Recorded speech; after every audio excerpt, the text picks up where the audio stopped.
चालू, पिक्चर चालू, मनोरंजन चालू, एकमेकांना बोलणं चालू आणि मग आपण म्हणतो की मी उपवास केला. काय फायद्याचा नाही तो उपवास झाला, कारण तुमचा उपवास जो आहे तो देवाला मान्यच झाला नाही. तुम्ही देवाच्या आत्म्याबरोबर कनेक्टच झाला नाही. मग 40 दिवस काय, तुम्ही वर्षभर जरी उपाशी राहिले तरी तो उपवास गणला जात नाही, कारण की तुम्ही फक्त उपोषण केलं, डाएट केले. आपण डाएट करत नाही, उपोषण करत नाही, तर आपण उपवास करतो.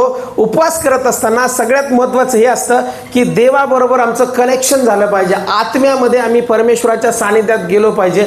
मग 1 तास जरी तुम्ही दिवसभरात प्रार्थना केली तुमच्या कामं सोडून आणि जर देवाबरोबर कनेक्ट राहिले तर ते तुमचं जीवन अधिक देवाला संतोषकारक असणार आहे.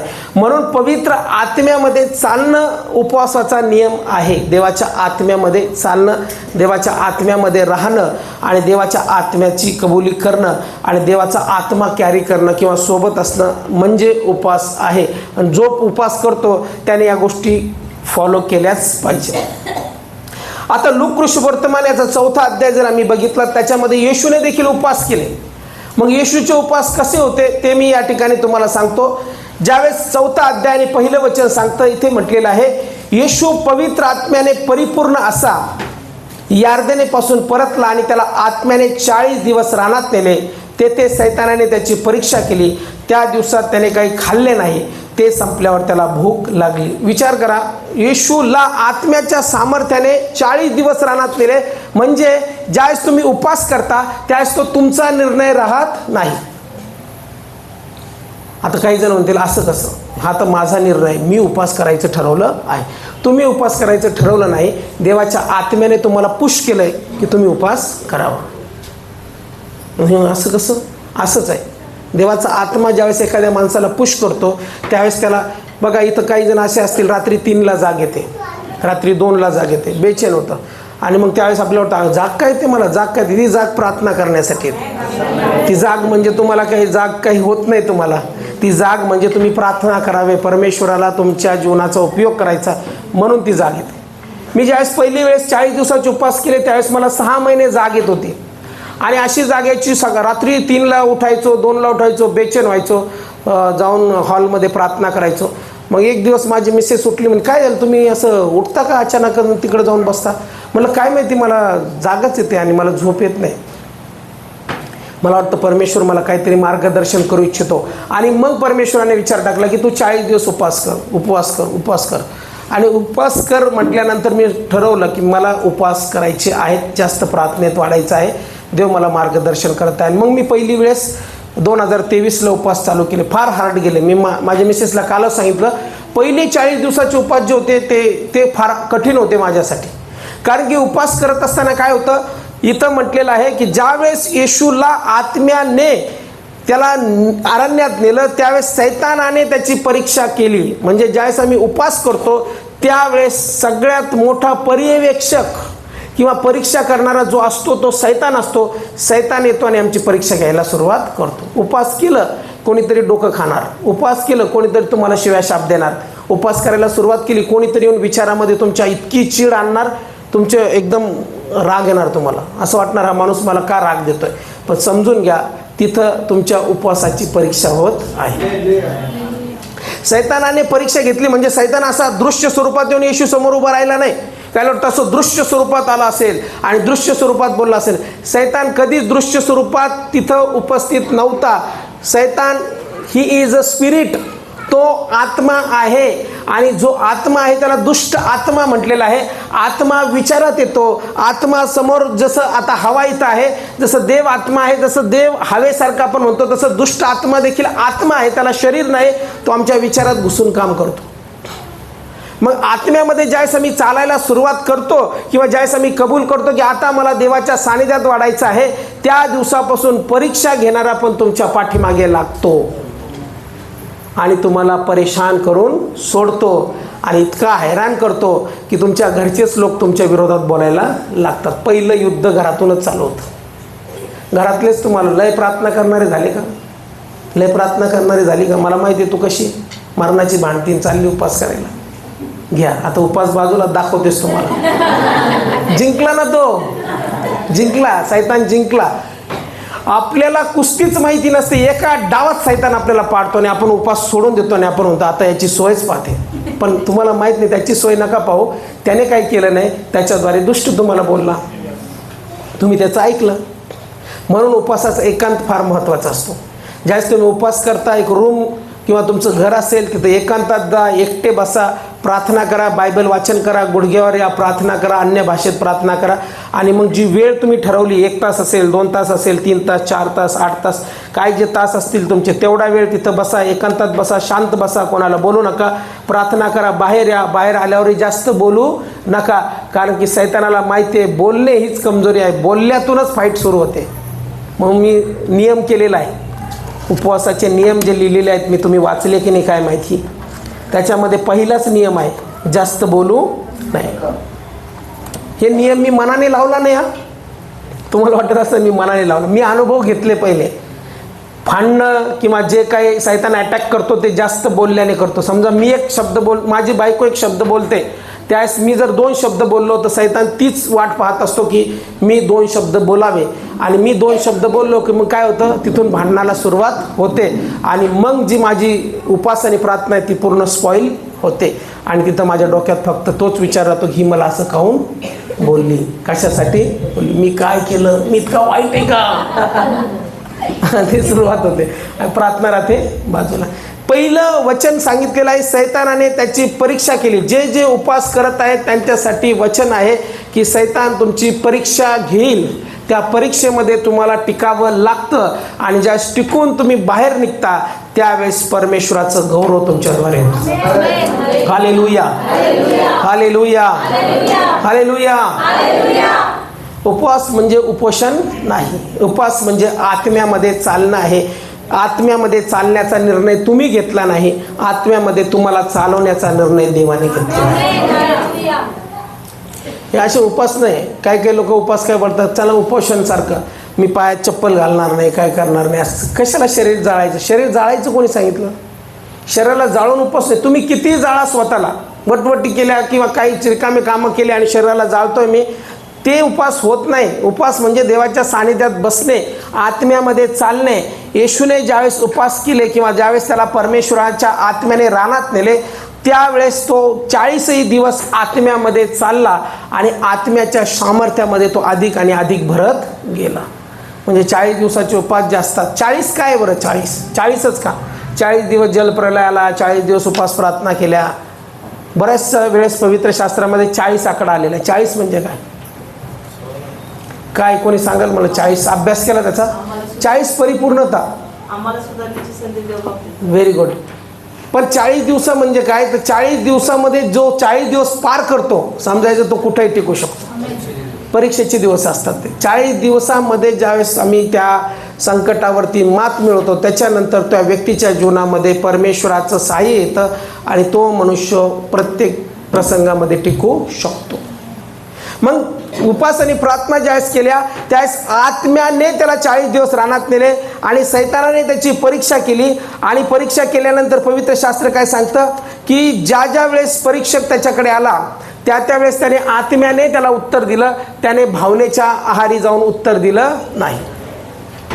तुम्ही ज्यावेळेस उपास करता त्यावेळेस भावनिक होऊन परमेश्वराच्या सानिध्यामध्ये उत्तर देऊ नका, चिडू नका, ओरडू नका, उत्तर द्यायची घाई करू नका.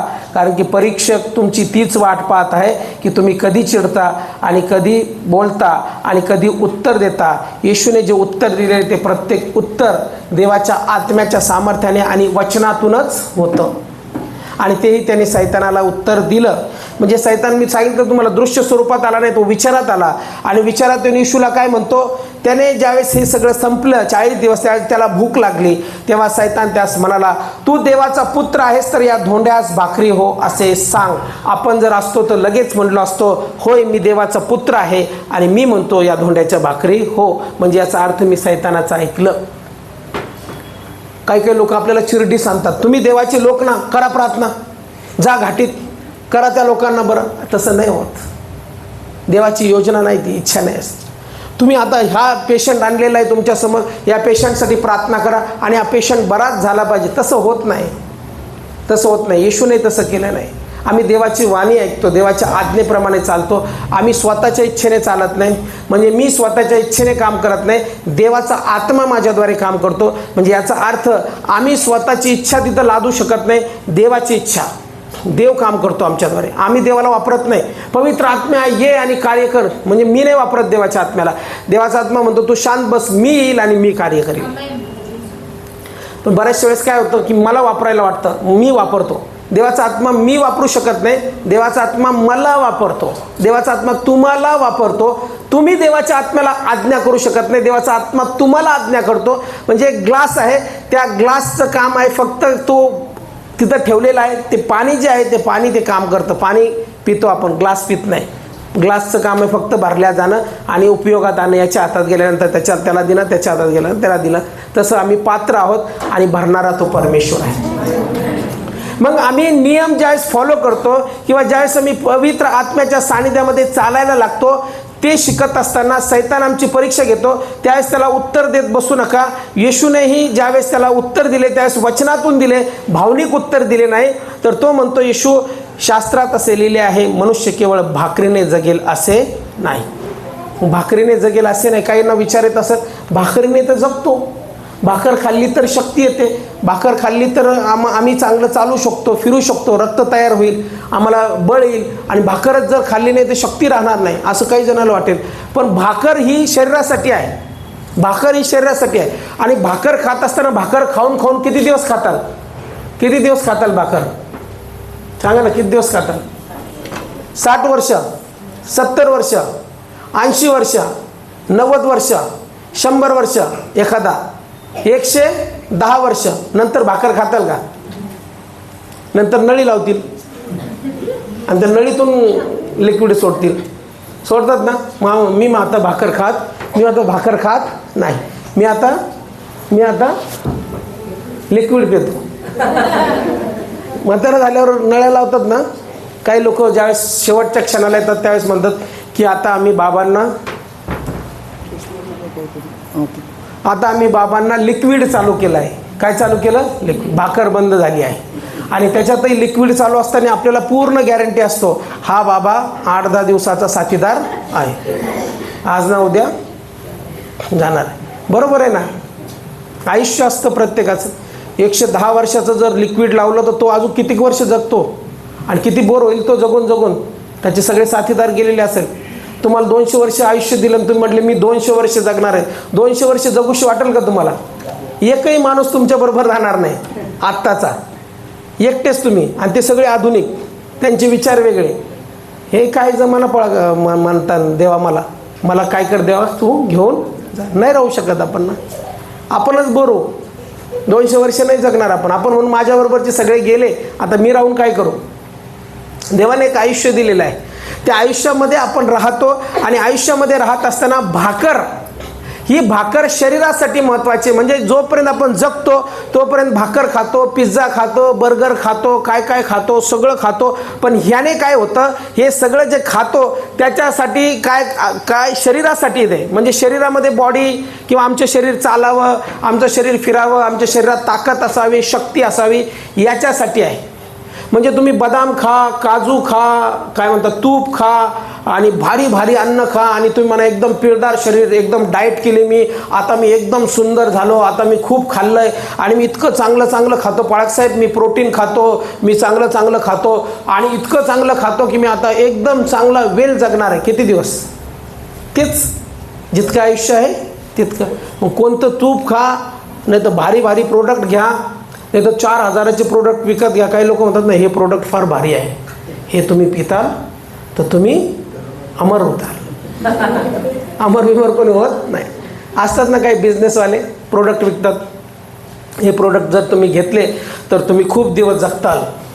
माणसाला जगायची फार हौस आहे, त्याच्यामुळे तो काय होतो, ते प्रोडक्ट घेतो आणि खातो. म्हणजे सगळं काही खातो ते कोणाला जातं? शरीराला जातं.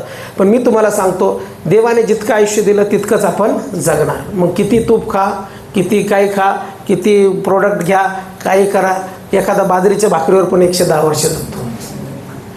काय प्रोटीन घेतलं, काय घेतलं त्याने? देवाने त्याला आयुष्य तितकं दिलेलं आहे. पण असं पण करू नका की त्या भरात तेल जास्त खा, हे खा, ते पण थोडं टाळा आणि जे आपल्याला योग्य आहे ते खा. पण ही भाकर जी आहे ही भाकर शरीरासाठी आहे. म्हणून येशू म्हणतो मनुष्य केवळ भाकरीने जगणार नाही, ही शरीरासाठी आहे. पण आत्म्यासाठी काय? कारण की पवित्र शास्त्र सांगतं मनुष्य जो आहे जीव, आत्मा आणि शरीराने बनलेला आहे. तुम्ही शरीर आणि जीव नाही.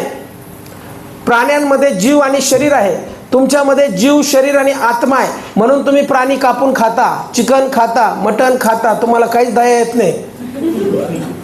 कधीच म्हणत नाही अरे जीव चालला कशाला, मग मारा चिकन, खा चिकन, खा मटण. बकऱ्याला जीव आहे ना, खातो आपण, ते खायला दिलेलं ते जीव आहे, शरीर आहे. पण आत्मा मनुष्यामध्ये आहे. म्हणून म्हटलेलं आहे की आत्म्यासाठी भाकर आत्म्यासाठी देवाचं वचन आवश्यक आहे. जसं शरीरासाठी भाकर तशी आत्म्यासाठी देवाचं वचन. कारण की पवित्र शास्त्र सांगतं की मनुष्य मरतो, माती पुरवरस मातीस मिळते आणि देवाने दिलेला आत्मा पुन्हा देवाकडे जातो. आणि त्या देवाने दिलेल्या आत्म्यासाठी सार्वकालिक जीवन जगण्यासाठी परमेश्वराचं वचन आहे. पृथ्वी नाहीशी होईल, आकाश नाहीशी होईल, पण माझं वचन नाहीसं होणार. म्हणून वचन, म्हणून हे वचन फार गरजेचं आहे. वचनाने जगेल म्हणजे काय? वचनाने जगेल हेच की शरीरासाठी भाकर आणि आत्म्यासाठी वचन. आत्मा सार्वकालिक आहे आणि तो स्वर्गाच्या राज्यात जाईल, युगानयुग जगेल, त्याचा अंत होणार नाही. म्हणून त्यासाठी म्हटलेलं आहे की मनुष्य केवळ भाकरीने जगणार नाही, तर परमेश्वराच्या मुखातून निघणाऱ्या प्रत्येक वचनाने जगेल. म्हणजे हे वचन ज्यावेळेस तुमच्या जीवनात राहील त्यावेळेस ते सार्वकालिक जीवन देईल. वचन स्पष्ट सांगतं ना, योहान 3:16, देवाने जगावर एवढी प्रीती केली त्याने त्याचा एकुलता एक पुत्र दिला, अशासाठी की जो कोणी त्याच्यावर विश्वास ठेवतो त्याचा नाश होऊ नये, तर त्याला सार्वकालिक जीवन प्राप्त व्हावे. म्हणजे हे वचन जर माझ्या अंतःकरणात आहे तर मला सार्वकालिक जीवन प्राप्त झालं, म्हणजे वचनाने मी युगानयुग जगणार आहे. वचन. मग येशूने त्याला वचनातून उत्तर दिले. तुम्ही देखील एखाद्याला उत्तर देत असताना देऊ नका उत्तर भावनिक रीतीने. उत्तर नाही दिलं तरी चालेल, पण त्या दुष्ट आत्म्याला उत्तर द्या. आणि ते उत्तर जे असतं ते प्रार्थनेचं उत्तर असतं. म्हणजे समोरच्या व्यक्तीला तसं बोलू नका, काही म्हणू नका, तुम्ही तुमच्या प्रार्थना चालू ठेवा. येशूने देखील त्याच्या प्रार्थना चालू ठेवल्या. आत्म्यामध्ये चालणं त्याने सोडलं नाही आणि परमेश्वराच्या जास्त सानिध्यात राहिला. दुसरा नियम मी पाठवला होता, जास्त प्रार्थना करा. म्हणजे येशूने जास्त प्रार्थना केल्या. ज्यावेळेस आम्ही एकांतात बसतो किंवा उपवास करतो त्यावेळेस आम्हाला देवाने प्रार्थना करण्यासाठी दिलेली वेळ असते. ती वेळ परत येत नाही. कालचा गेलेला दिवस माझ्या जीवनात पुन्हा येत नाही. म्हणून जो वेळ आम्ही ठरवला त्या वेळामध्ये जास्तीत जास्त परमेश्वराचं सानिध्य कबूल करा, प्रार्थना करा. मी काय म्हटलं होतं, तिसरा नियम, मोबाईल्स, रील्स, फेसबुक, इन्स्टा मनोरंजन करू नये. म्हणजे मनोरंजन करू नका.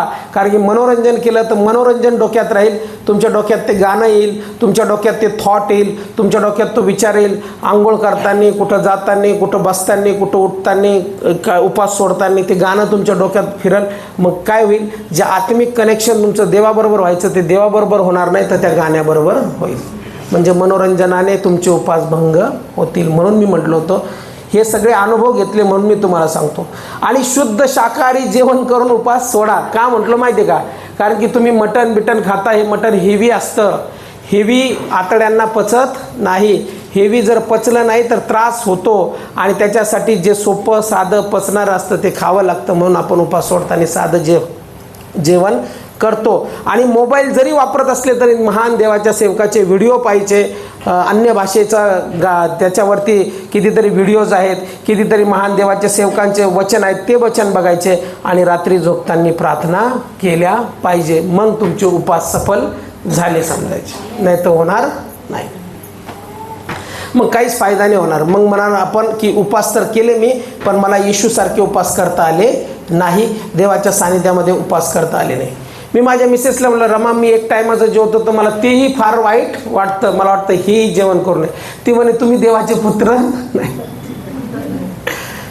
ती म्हणे की येशू होता, तो आत्म्याने भरलेला होता आणि तो देवाचा पुत्र. तुम्हाला हे एक जेवणासाठी कठीण चाललंय. मी म्हणलं मला असं वाटतं हे जेवण पण सोडून द्यावं.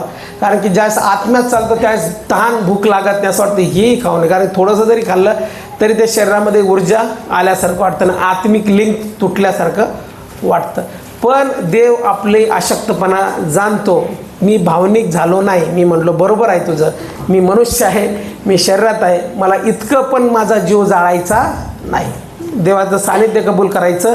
पण जे आम्ही रात्रीचं जेवण आहे ते करतोच, कारण की आम्ही देवाच्या सानिध्यामध्ये वाढत असताना भावनिक होत नाही, तर आत्म्याने चालल्या जातो. म्हणून आत्म्याने चालत असताना या सगळ्या गोष्टी आमच्या जीवनात असल्या पाहिजे. आणि येशूने त्या केल्या आणि त्या करत असताना तो पवित्र आत्म्याच्या प्रेरणेने चाललेला आहे.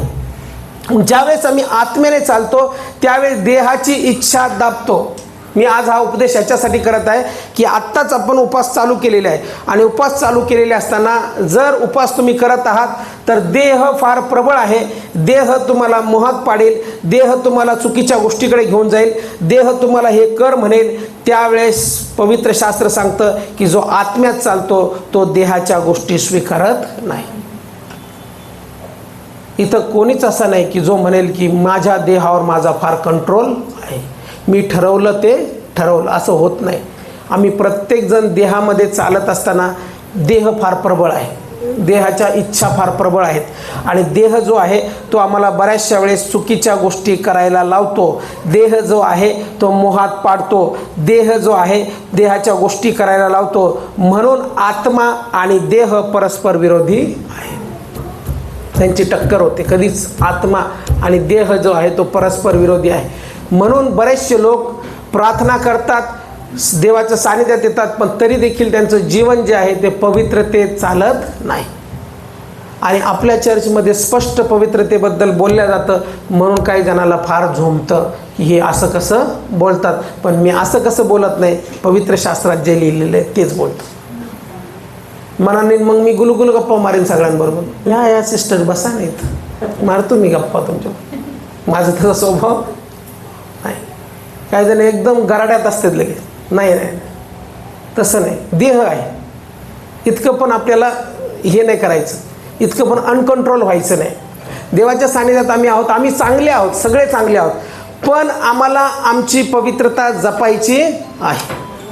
पुरुषाला पुरुषांची पवित्रता जपायची, स्त्रियांना स्त्रियांची जपायची. म्हणजे जितकं आपण सेपरेट देवासाठी होतो, जितकं आपण स्वतःला वेगळं करतो, तितकं मी म्हणतो सामर्थ्य जास्त असतं. जितकं सेपरेट असतो, जितकं आम्ही देवाच्या सानिध्यात वाढतो, तितकं अधिक पवित्र आत्मा आमच्या जीवनात कार्य करतो.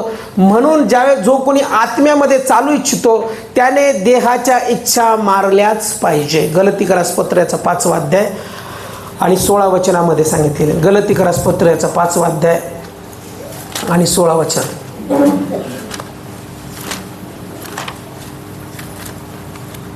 गलतीकरास पत्र 5. मी तर म्हणतो आत्म्याच्या प्रेरणेने चला, म्हणजे तुम्ही देह वासना पूर्ण करणारच, म्हणजे तुम्ही देह वासना पूर्ण करणार नाही. म्हणजे आत्म्याच्या प्रेरणेने जो चालतो तो देह वासना पूर्ण करत नाही. म्हणून आत्म्याची प्रेरणा फार महत्त्वाची आहे. आणि जो कोणी आत्म्याच्या प्रेरणेने चालतो तो देहाची वासना त्याच्यावरती प्रबळ होत नाही. आणि जो देहाच्या वासनेत चालतो तो आत्म्याने भरलेला नसतो.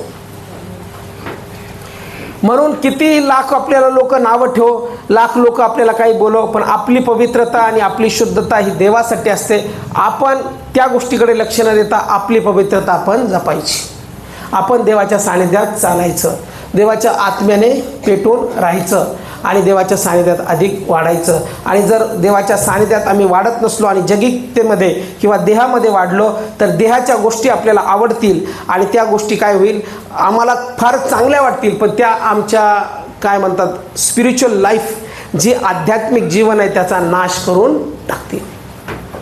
तुम्हाला आध्यात्मिक जीवन पाहिजे का शारीरिक जीवन पाहिजे? मग बऱ्याच वेळेस आपण काय करतो, शारीरिक जीवनाला जास्त महत्त्व देतो. शारीरिक जीवन जास्त आवडतं आणि शारीरिक जीवन ज्याला आवडतं तो पापात पडतो आणि पापात पडल्यानंतर त्याचा नाश होतो. म्हणून देव कोणालाही मोहात टाकत नाही. आणि कोणी म्हणू नये मला देवाने मोहात टाकलं. काही लोक काय म्हणतात पापात पडल्यावर, देवाने असं करायला नको पाहिजे होतं ना, मी पापात पडलो ना.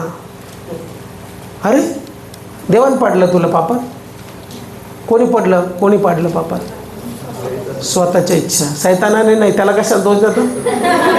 तो बिचारा म्हणशील मी काय पाडलं नाही, याला याची देहाची इच्छा पूर्ण करायची होती. शैतान कसं काय?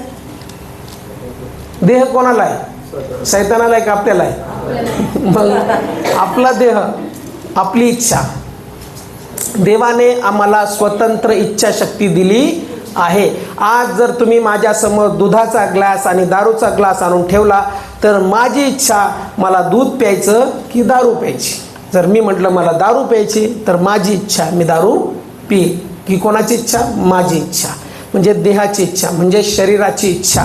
म्हणजे शरीराची इच्छा जी असते ती देवाने स्वतंत्र दिलेली आहे. स्वतंत्र म्हणजे ज्याला पाप करूशी वाटतो त्याला देव धरून बाहेर ओढून काढणार नाही. की तू पाप करू नको, तू दारू पिऊ नको, तू गुटखा खाऊ नको, तू तंबाखू खाऊ नको, शरीर खराब करू नको.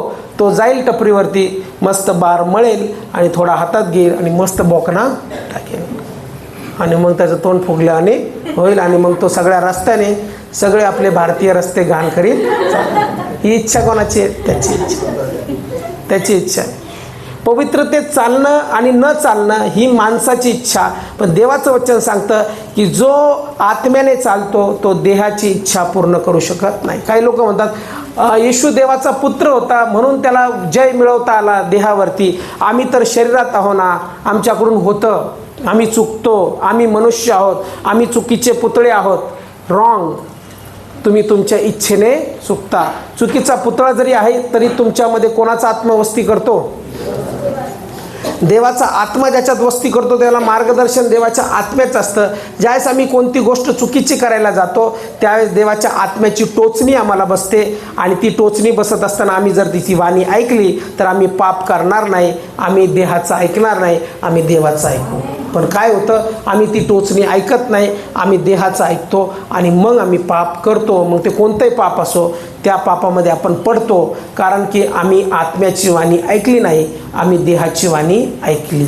म्हणून इथं म्हटलेलं आहे गलतीकारास पत्रामध्ये, ज्यावेळेस जो कोणी आत्म्यामध्ये चालतो तो देहाची इच्छा पूर्ण करत नाही. आणि इथे तर आत्म्यामध्ये चालणारे लोक आहेत तर देहाचं जास्त ऐकू नका. देहाचं ऐकू नका. देहाच्या इच्छा फार प्रबळ आहेत. देहाच्या इच्छा ज्या असतात त्या आत्म्यामध्ये आम्हाला वाढू देत नाही, देवाच्या सानिध्यात आम्हाला वाढू देत नाही. पण परमेश्वराचं वचन आम्हाला सांगतं की आत्म्यामध्ये जो चालतो तो जय मिळवतो आणि जो आत्म्यामध्ये चालतो तो देहावरती विजय मिळवतो. हे पवित्र शास्त्र स्पष्ट सांगतं की ज्यावेळेस शिष्य लोक होते ते शिष्य लोक येशूबरोबर चालले, 3.5 वर्ष येशूबरोबर राहिले.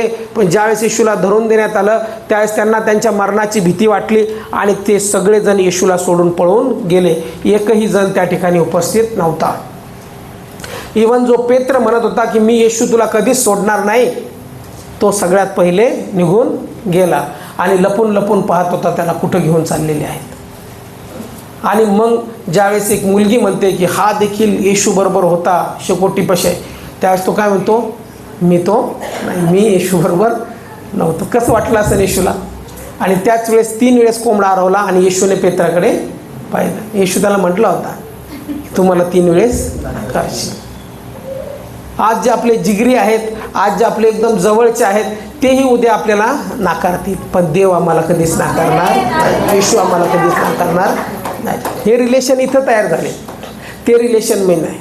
इथं आल्यावर मला कळालं हे माझा बाप, हे माझी आई, यांनी मला जन्म दिला, माझा बाप माझी आई तो आहे. हे समजत नाही आपल्याला. येशू काय म्हणतो, जे माझं वचन ऐकतात किंवा परमेश्वराचं वचन ऐकतात तेच माझी आई आणि तेच माझे भाऊ. असं का म्हटला तो? कधी विचार केला का त्याच्यावरती? म्हणजे तो आला कुठून? पित्यापासून.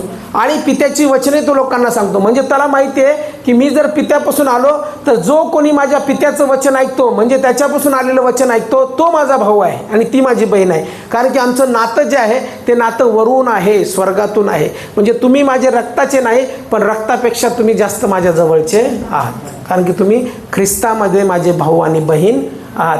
म्हणून जो ख्रिस्तामध्ये भाऊ आणि बहीण आहे त्याचं नातं आत्मिक नातं आहे. ते नातं शारीरिक नाही, ते नातं स्वर्गातून आलेलं नातं आहे. कारण की स्वर्गातून आलेलं नातं देवाच्या आत्म्यापासून आहे आणि देवाच्या आत्म्यामध्ये आम्ही चालत आहोत. म्हणून शरीराच्या इच्छा आपण मारतो आणि परमेश्वराच्या सामर्थ्यात वाढतो. गलतीकारास पत्र याचा 5वा अध्याय आणि 25 वचनामध्ये काय सांगितलेलं? गलती 5:25. गलतीकारास आपण जर आत्म्याच्या सामर्थ्याने जगतो, आपण जर आत्म्याच्या सामर्थ्याने जगतो तर आपण आत्म्याच्या चालावे. बघा, जो कोणी आत्म्याच्या सामर्थ्याने जगतो त्याने आत्म्याच्या प्रेरणेने चालावे. म्हणजे आत्म्याची प्रेरणा आत्ता काही जणांना इथं बसलेल्यांना समजणार नाही. काही जण नवीन असतील, हे काय तुम्ही बोलत आहात. मी तर नवीन लोकांना सांगतो, आत्मा म्हणजे जो आमच्या शरीरामध्ये वस्ती करतो तो आत्मा, आणि देव जो आत्मा. मग ज्याला कोणाला देवाचा आत्मा प्राप्त होतो, मग जो कोणी आत्म्याने भरल्या जातो, देवाचा आत्मा पवित्र आहे, मग तो पवित्र आत्मा त्याच्याबरोबर येऊन वस्ती करतो. प्रेषितांचे कृत्य 2 अध्यायामध्ये जो आत्मा आला आणि प्रेषितांवरती बसला, तोच आत्मा आज जो कोणी मागतो त्याच्यावरती येतो आणि त्याच्याबरोबर संगती करतो. मग त्या दिवसापासून त्याचा आत्मा आणि देवाचा आत्मा एक होतो. आणि ज्यावेळेस हा आत्मा एक होतो त्यावेळेस तो स्वतःच्या आत्म्याने चालत नाही, तर त्याला जे मार्गदर्शन असतं ते देवाच्या आत्म्याचं असतं. म्हणून जर आत्म्याच्या सामर्थ्याने जगतो तर आत्म्याच्या प्रेरणेने चालावे. मग मी ज्यावेळेस चालतो त्यावेळेस कोणाच्या प्रेरणेने चालतो? तुम्ही ज्यावेळेस चालता त्यावेळेस कोणाच्या प्रेरणेने चालता? स्वतःचे चालता तुम्ही?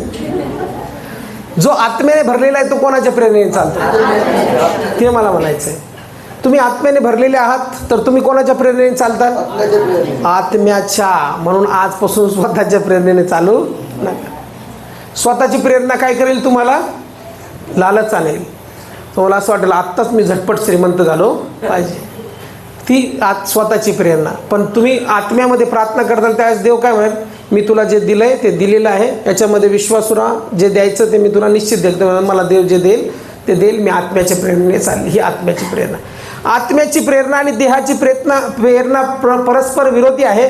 म्हणून आपण आत्म्याच्या सामर्थ्याने जगतो तर आत्म्याच्या प्रेरणेने चालावे. म्हणजे इथे बसलेले जे आत्म्याच्या सामर्थ्याने जगतात त्यांनी देहाच्या प्रेरणेने चालू नये, तर आत्म्याच्या प्रेरणेने चालावे. अवघड आहे का काही जणांना? समजते मला काय म्हणायचं नवीन यांना? आत्म्याची प्रेरणा म्हणजे तुमच्या देहामध्ये जो परमेश्वराने आत्मा टाकलेला आहे तो आत्मा पवित्र आत्मा आहे, आणि त्या आत्म्याची प्रेरणा तुम्हाला चालवते. त्यास विश्वासणाऱ्याने त्या आत्म्याच्या प्रेरणेने चालावं. 2 प्रकारचे बाप्तिस्मा आहेत. पहिला बाप्तिस्मा पाण्याचा, दुसरा बाप्तिस्मा अग्नीचा, पवित्र आत्मा. जो पाण्याने बाप्तिस्मा घेतो त्याने अग्नीने बाप्तिस्मा झाला पाहिजे.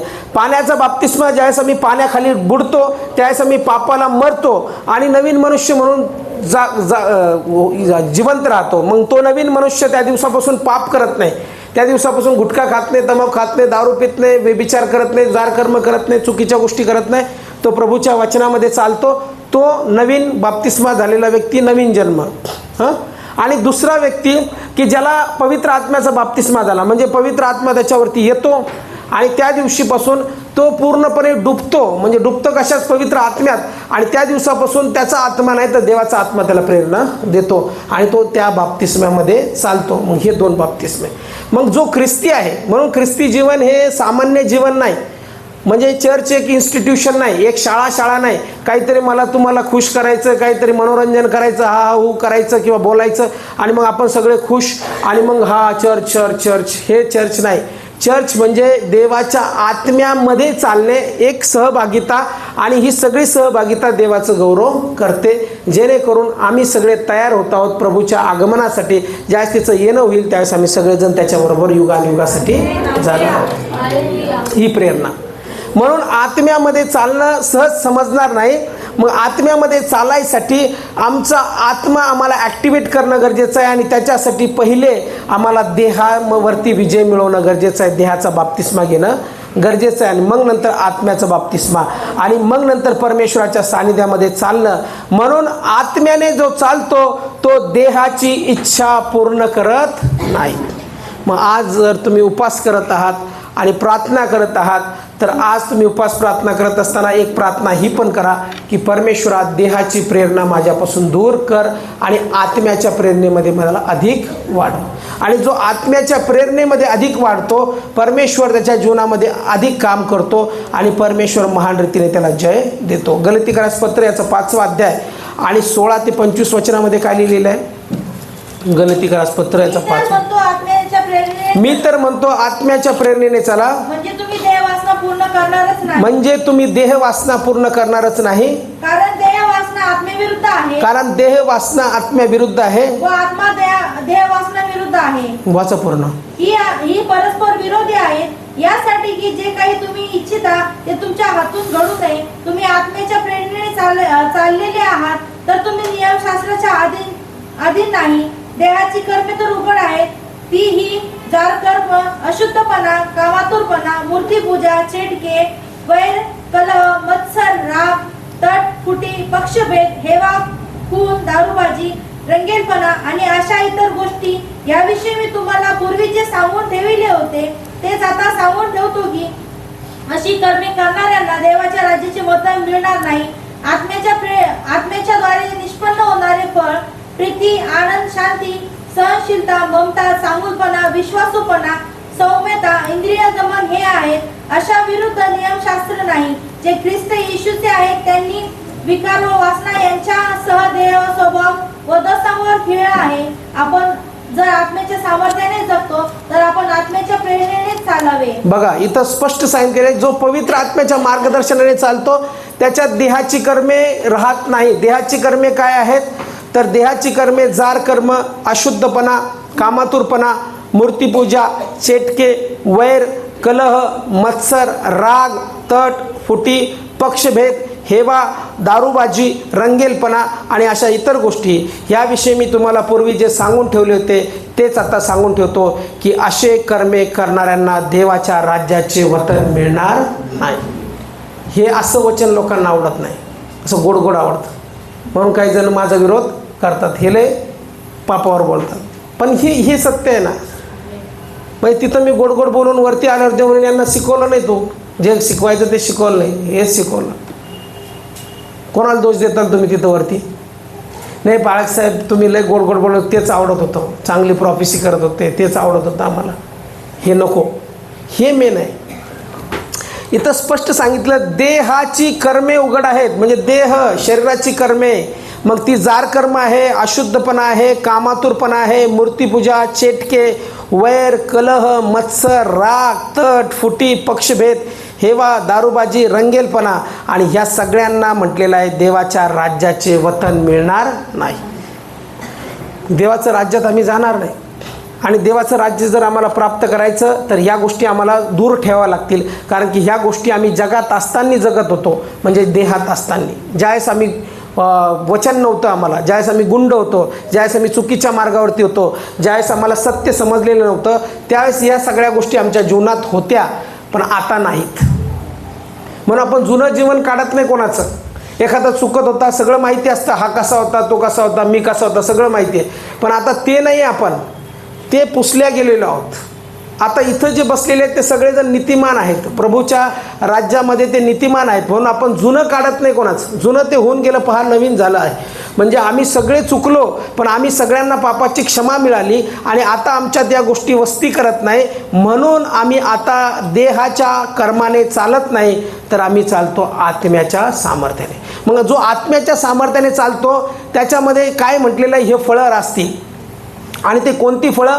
जो आत्म्याने चालतो तो प्रीती, आनंद, शांती, सहनशीलता, ममता, चांगुलपणा, विश्वासूपणा, सौम्यता, इंद्रिय दमन हे आहे. अशा विरुद्ध नियमशास्त्र नाही. मग ममता, चांगुलपणा, प्रीती, आनंद, शांती, सहनशीलता, इंद्रिय दमन हे 9 फळं जे आहेत, हे 9 फळं जो पवित्र आत्म्याने चालतो त्याच्या जीवनात असणार आहेत. मग या 2 गोष्टी वेगवेगळ्या आहेत, परस्पर विरोधी आहेत. जर आम्ही वरच्या गोष्टी घेऊन चालतो तर मग खालच्या गोष्टी आमच्या जीवनात राहत नाही. आणि जर खाली जे गोष्टी दिलेल्या आहेत, ज्या प्रीती, आनंद, शांती, सहनशीलता, त्या जर आमच्या जीवनात आहेत तर वरच्या गोष्टी राहणार नाही. मग ह्या गोष्टी आणि ह्या गोष्टी जर राहतात तर मग काहीतरी घोळ आहे. दोन्ही गोष्टी एकसाथ राहणार नाही. एक म्यान में 2 तलवार नाही राहायचं. प्रीती पण करतो आणि चूक पण करतो तर ते राहणार नाही. आनंद पण आहे आणि अशांती पण आहे, ते राहणार नाही. एकतर आनंद राहील किंवा अशांती राहील. म्हणजे इथं जे दिलेलं आहे त्याच्यानुसार जो आत्म्याच्या प्रेरणेने चालतो त्याच्यासाठी पवित्र शास्त्र सांगतं की तो व्यक्ती जो आहे तो पूर्णपणे पवित्र आत्म्याच्या सामर्थ्यामध्ये चालतो. आणि आज तुम्ही जे इथं बसलेले आहात तुम्हाला परमेश्वर पवित्रतेसाठी बोलवत आहे, पवित्र आत्म्यामध्ये चालण्यासाठी बोलवत आहे. आणि ज्यावेळेस आम्ही या पवित्र आत्म्याच्या सानिध्यात चालतो त्यावेळेस मोठं संजीवन येतं. काल मी एक स्टोरी ऐकली. विल्यम सीमोर नावाचा देवाचा एक सेवक होता आणि तो जे ब्लॅक जे असतात गुलाम म्हणून त्याला विकण्यात आलेलं होतं अमेरिकेला. आणि त्या याच्यामधला तो होता. त्याचा एक डोळा अंध होता, एक डोळा त्याचा लहानपणापासून निकामी होता. आणि त्याने प्रेषितांचे कृत्य पुस्तक वाचलं आणि तो म्हणला की प्रेषितांचे कृत्य पुस्तक वाचल्यानंतर की मला हा अनुभव पाहिजे, ज्याला आजूजा स्ट्रीट रिवायवल म्हणतात. फार मोठं संजीवन त्याच्याद्वारे जगात आलं. ते संजीवन मग आपल्या इथं महाराष्ट्रात पंडिता रमाबाई यांच्या पासून सुरू झालं होतं. त्यांच्या केडगाव मुक्ती मिशनमध्ये पवित्र आत्मा आला. ते सांगतात त्यांनी प्रार्थना करायला सुरुवात केली आणि प्रार्थना करायला सुरुवात केल्यानंतर त्यांनी प्रथम प्रार्थना ज्या केल्या त्या ह्या केल्या की देवा माझी देहाची कर्मे ठार होऊ दे आणि मला पवित्रतेत अधिक वाढव. आणि ज्यावेळेस ते एक छोटीशी रूम होती आणि फार कमी लोक त्यांच्या मंडळीमध्ये होते, त्यावेळेस ते आल्यानंतर काय करायचे, नजर कुठं जाऊ नये म्हणून असा लाकडी बॉक्स तयार केलेला होता. तो बॉक्स तो डोक्यात घालून घ्यायचे. आपल्याला वेगळंच वाटेल ना, बॉक्स डोक्यात घालायचे याच्यासाठी की माझी नजर कुठं जाऊच नाही किंवा मी कोणाकडे बघूच नाही, उघडली तरी मी प्रार्थनेत असावं.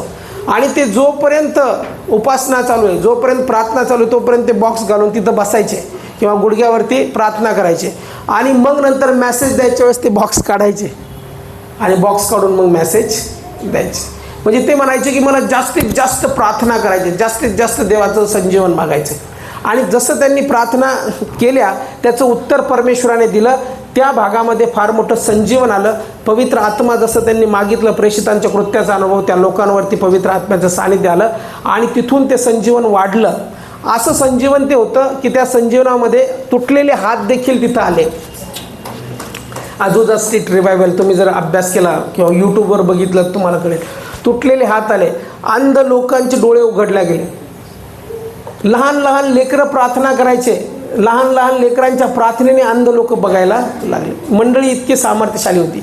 लहान लहान लेकरं अपंग लोकांसाठी प्रार्थना करायचे, ते लोक चालायला लागायचे. आणि काही लोक येऊन बघायचे, त्यावेळेस ते म्हणायचे, मोठमोठ्या मुखपत्रांनी म्हणजे जे जर्नलिस्ट होते त्यांनी तिची दखल घेतली त्या रिवायवलची आणि ते म्हणले असे चमत्कार आम्ही आजपर्यंत बघितले नाही. असे चमत्कार त्या मंडळीमध्ये ते जे पास्टर विल्यम सीमोर होते त्यांच्याद्वारे परमेश्वराने करून घेतले. कारण की त्या माणसाने ठरवलं की मी पवित्र आत्म्याच्या सामर्थ्यामध्ये आले. आज अशी मंडळी आपल्याला तयार करायची, असे लेकरं, असे लोक तयार करायचे आहे की जे पवित्र आत्म्याच्या सानिध्यात चालतील, पवित्र आत्म्याच्या सामर्थ्यात वाढतील आणि पवित्र आत्मा कबूल करतील. आपण सगळेजण काही काळासाठी आहोत. प्रत्येक क्षणाचा उपयोग करू. एक एक क्षण महत्त्वाचा आहे, एक एक दिवस महत्त्वाचा आहे. त्या दिवसाचा उपयोग करू, त्याला वाया घालायचं नाही. आपल्याला 26 देवाने दिलं, जिवंत आहोत म्हणजे याचा अर्थ काहीतरी उद्देश आहे, तो उद्देश पूर्ण करायचा. 26चा एक एक दिवस देवाच्या सानिध्यात घालायचा. प्रत्येक दिवस परमेश्वराच्या सानिध्यात वाढायचं आणि बघा सामर्थ्य कसं वाहतं. माझा विश्वास आहे जितक्यांनी आज आत्म्याने या वचनाचा स्वीकार केला तितक्यांना पवित्र आत्मा आजपासून चालवायला सुरुवात. त्यावेळेस आपण सर्वजण उभे राहूया आणि परमेश्वराच्या सानिध्यात आपण जाऊया. प्रार्थना करूया थोड्या वेळसाठी, परमेश्वराचं सानिध्य कबूल करूया. जितक्यांनी निर्णय घेतलेला आहे पवित्र आत्म्यामध्ये चालण्याचा तितक्यांसाठी आज परमेश्वराचं वचन आहे. परमेश्वराचं सानिध्य या ठिकाणी